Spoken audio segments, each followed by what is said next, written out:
Kingdom of the Planet of the Apes. Who asked for this? No, really. At the end of the last one, when Caesar died, did anyone go, I can't wait for the sequel? No, because he died. What are they gonna do? Make a movie about Maurice? We're gonna follow an orangutan as the main character? Actually, that doesn't sound so bad. No, how about we create a character who basically resembles Caesar? The story of humans and apes in conflict is still an issue, and let's create a cliched villain like they did in the previous one. When I saw the trailer for this movie, I thought, why? But now having seen the movie, I still think, why? This is the most predictable movie you will see all year. And at this point, it's not even a surprise anymore. The last three movies followed similar patterns, you knew how they were going to end. However, in that trilogy, you at least had a character like Caesar to whom you felt an emotional attachment. There were stakes involved within each story, and that was down to the performance of Andy Serkis. And before I proceed to bash on this new movie, I should praise the performances of the actors portraying the apes, aided by the superb motion capture and VFX. The world felt just as vast and expansive as Avatar. It was much more believable than the live-action Lion King, and the only reason I'm mentioning that is because I saw that awful trailer for Mufasa, which looked like the most manipulative thing Disney could think of.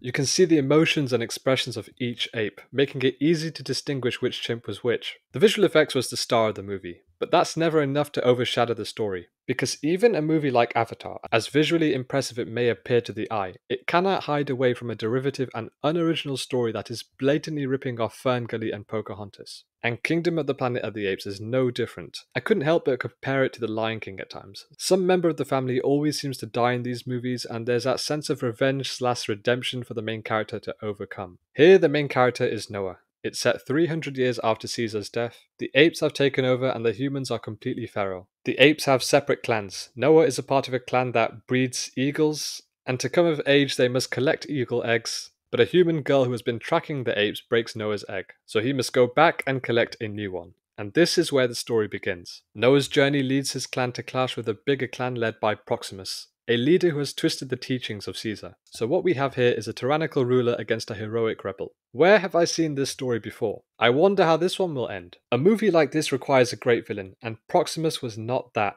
There was nothing to know about his backstory, he had no distinct personality that made him interesting. And this is what the movie was lacking, a drive, a reason to care. I liked Noah's character, but he wasn't really challenged because the rest of the characters were so poorly written. Except for one, who was actually my favourite character, and I would have liked this movie a lot more if he was in it for longer. Raka, the wise orangutan.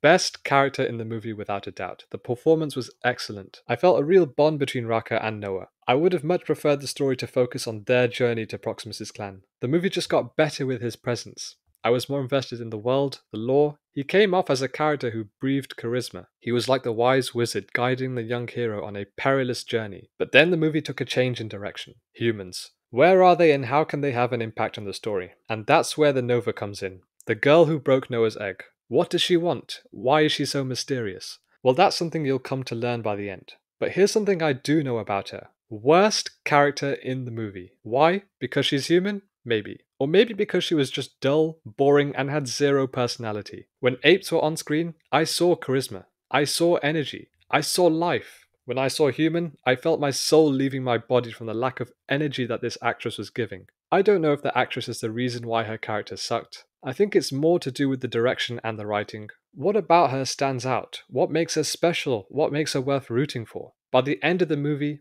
none of these questions were answered. All I took away from her presence is that she's a nuisance and caused needless trouble, making enemies for no reason, taking lives without any moral guilt. And the reason why I'm so irritated by this is because of the hypocrisy of this character. She claimed that humans were advanced, civilized. They could speak and create brilliant inventions and mechanisms. She was no better than Proximus. And that ending, I just couldn't. Was that supposed to shock me? All it did was make me hate the humans. I mean, this was supposed to be a completely different world to the one that Caesar lived in. But they're afraid to explore new realms. Instead, they're rehashing the same conflict of humans against apes. But listen, don't let my opinion of the movie stop you from seeing this. If you enjoy the Planet of the Apes franchise, then that's completely fine. Enjoy it. Watch it as many times as you like. I realize I'm in the minority here. A lot of people really like this, I just couldn't. Apart from the visuals, there was nothing to admire. It's not the worst movie I've seen this year. It's very well made from a technical standpoint. The story followed too many familiar beats and patterns that I had seen in other movies. Except those movies were actually exciting and full of unique personalities and sharp humor that never felt dull at a moment's notice. The action sequences were pretty decent.